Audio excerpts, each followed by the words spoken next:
Hi and welcome to Steam Powered Family. Today we're making a candle carousel and learning about thermodynamics and aerodynamics in this wonderful STEM physics experiment. We're going to gather up our simple supplies, and included in that are templates that are available on the Steam Powered Family website for free, and you can just hop over there. I'll have a link in the description and you can grab them.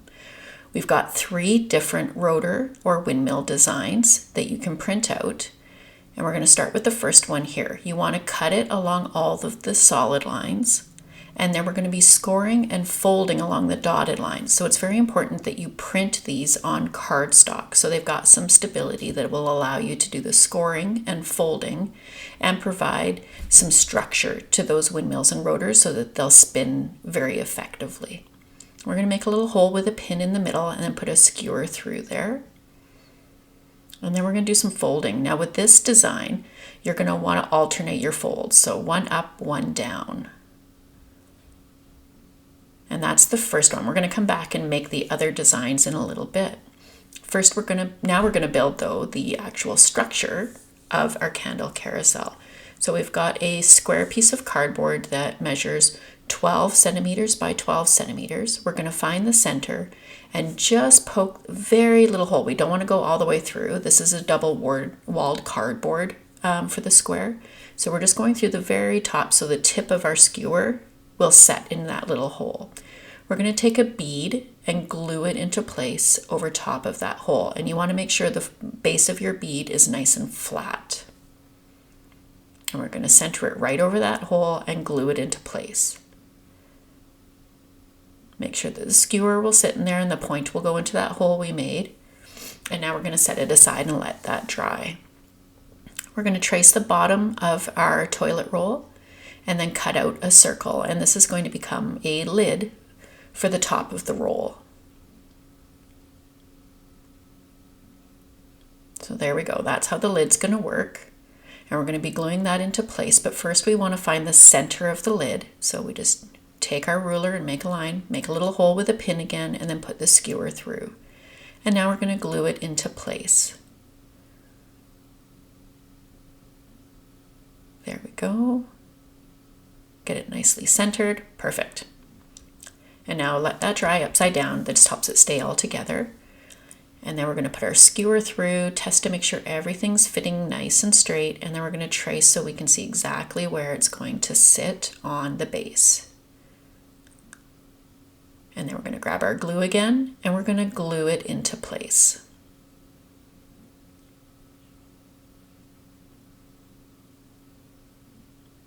There we go.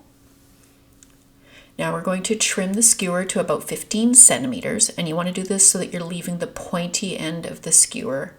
Just roll it back and forth so you score it and then it'll just break off. There we go. And we want to make sure that it's going to spin nice and freely in that. There we go. We decorated ours. You can do it however you want to make yours unique. And now we're going to prepare the other windmills or rotors so that we can test the different designs to see which one is the most effective in our experiment.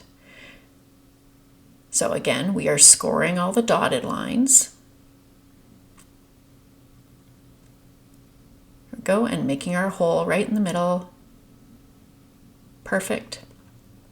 And then we're going to cut along the solid lines. And by doing these different designs, it really helps students to use their critical thinking skills and research skills to discover what works the best, and they can start to consider and problem solve as to why certain designs work the best, and maybe come up with new designs that are even better. So there we go. So with this one, we're folding down on all of them. And again, you want to test to make sure everything spins freely. And then again, with this one, we are also only folding in one direction. So the very first one we did, we folded some of the blades up and some of the blades down. With these other two, we're only folding in one direction. So these ones are all folding down, as you can see. And we're just going to test to make sure that spins freely. Perfect. So now I'm going to show you how we're going to attach the rotor blades to the skewer. We're going to take a little bit of blue tack. You could also use a little bit of clay if you wanted for this, and just set that just underneath. You just want a little bit there, and then we're going to grab a bead and just kind of push a bead up into it, and that's just going to help to make sure that our rotor stays in place while it's spinning and doesn't travel. There we go, make sure it all spins, and you're going to do that for each of the blades.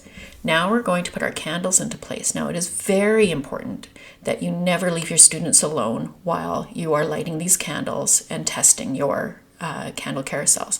I also highly recommend that you practice all fire safety and have fire extinguishers, a cup of water, and a wet cloth nearby just in case there is an accident. So we're testing each of our designs to see which one works the best. Now you may need to move the candles a little bit and give it a few minutes to warm up before your candle carousel starts to spin. For more information on the science behind how this works, visit the website and there's a link in the description. For this and more steam-powered activities, visit steampoweredfamily.com. Have a great day. Bye for now.